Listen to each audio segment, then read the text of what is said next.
मेरे पापा एक सफेद बाघ हैं, मेरी मम्मी भी एक सफेद बाघ है, लेकिन मैं एक साइबेरियन बाघ के रूप में पैदा हुआ। मेरे पापा इतने गुस्से में थे कि उन्होंने लगातार 5 दिन तक मम्मी पर गुस्सा निकाला, फिर अगले 7 दिनों तक इलाके के हर बंदर पर अपना गुस्सा उतारा। फिर भी वो मेरी नस्ल नहीं समझ पाए तो पापा ने सब कुछ समेटा और कभी वापस नहीं आए। मम्मी ने भी मुझे सीधा छोड़ दिया। अनजान था कि मैं बाघ का बच्चा बनूंगा। शुरुआत कठिन थी। शावक होने के नाते खुद शिकार नहीं कर पाता, इसलिए रोज शिकारियों का पीछा करता और बचे शिकार पर जीता। वक्त के साथ मैं बड़ा हो गया। अपना विशाल शरीर देखकर भी मेरे अंदर सिर्फ खालीपन ही था।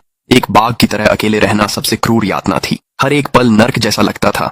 आज तक मैं अपनी हद तक पहुंच गया और सब कुछ खत्म करने के लिए एक चट्टान के किनारे भाग गया। तभी एक सफेद बाघनी थोड़ी दूर पर दिखाई दी और सब कुछ बदल गया। मैंने कभी कभी सोचा था कि किसी और बाघ के साथ रहूं, लेकिन मैं कभी उस मानसिक अवरोध को पार नहीं कर पाया। लेकिन यह सफेद बाघनी वह अलग थी। उसकी फर नुकीली और साफ थी, ताजा बर्फ जैसी सफेद। उसके नुकीले दांत दिखने के बावजूद उसके चेहरे पर एक अनोखा एहसास था, और वो आंखें ठंडी, शाही, छूने से परे, जैसे कोई रानी जो सब कुछ को तुच्छ समझती हो। भले ही मेरी पसंद इंसानों की ओर ज्यादा थी, मैं अपने हार्मोन्स को बेकाबू होने से नहीं रोक पाया। और तभी एक ख्याल मेरे दिमाग में आया, जोखिम उठाए बिना कुछ हासिल नहीं होता।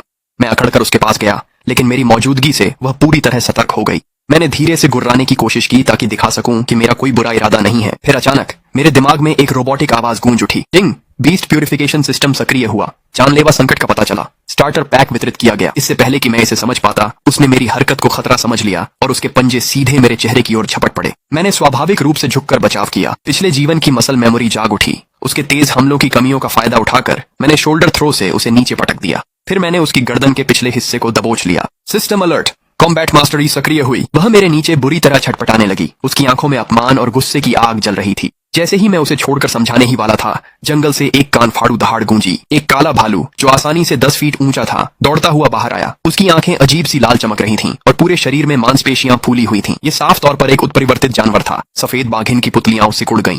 उसका शरीर जड़ हो गया। भालू का पंजा झपटता हुआ नीचे आया। बिना सोचे समझे मैंने उसे धक्का देकर रास्ते से हटा दिया और खुद पर वार झेल लिया। दर्द पूरे शरीर में दौड़ गया। कम से कम मेरी 3 पसलियां टूट गईं। सिस्टम मिशन: उत्परिवर्तित काले भालू को हराओ। इनाम: क्रिटिकल क्लॉ। मैं मुस्कुरा उठा।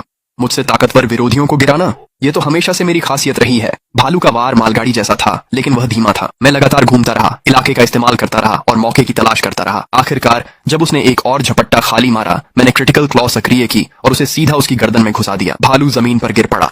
मैं भी ढह गया, पूरी तरह थक कर चूर। सफेद बाघ धीरे धीरे पास आया। उसकी आंखों में जटिल भावनाएं थीं। पहली बार उसका घमंड थोड़ा सा टूट गया। दूर कहीं से एक साथ दहाड़ें गूंज उठीं। व्हाइट टाइगर कबीले की गश्ती टीम पहुंच चुकी थी। आगे चल रही बाघिन ने मुझे ऐसे देखा जैसे वह मुझे मार देना चाहती हो। गश्ती दल ने मुझे घेर लिया और पूछा कि क्या मैंने शुएलिंग को चोट पहुंचाई है। वह मेरे सामने आ गई और जोर देकर कहा कि मैंने उसकी जान बचाई है। गश्ती दल थोड़ी देर हिचकिचाया, लेकिन आखिरकार मुझे कबीले में वापस ले गया। पूरे रास्ते सिस्टम लगातार पिंग करता रहा। सफेद बाघ की रक्त रेखा की उच्च सांद्रता का पता चला। दैनिक चेक इन पुरस्कार, सॉवरेन प्रेशर शार्ड्स। इससे मुझे सोचने पर मजबूर कर दिया। शायद यहाँ रुकना इतना बुरा विचार नहीं था। सफेद बाघ कबीले का क्षेत्र मेरी उम्मीद से कहीं ज्यादा विशाल था। चौक में दर्जनों सफेद बाघ भरे हुए थे और जैसे ही मैं वहां पहुंचा, हर एक जोड़ी आंखें मुझ पर टिक गईं। उनमें से हर एक में घृणा टपक रही थी। एक विशाल सफेद बाघ मंच से नीचे उतरा। उसका फर बर्फ जैसा था और उसकी आंखों से अधिकार झलक रहा था। सिस्टम: फ्रॉस्ट किंग, कबीले का मुखिया, पीक बीस्ट किंग। जैसे ही उसने मेरी चितकबरी खाल देखी, वह फट पड़ा। क्या यही वह आवारा है जिसे शुएलिंग घसीट कर लाई थी? हमारे खून का अपमान है ये। शुएलिंग ने सिर झुकाए रखा, समझाते हुए कि मैंने उसकी जान बचाई थी।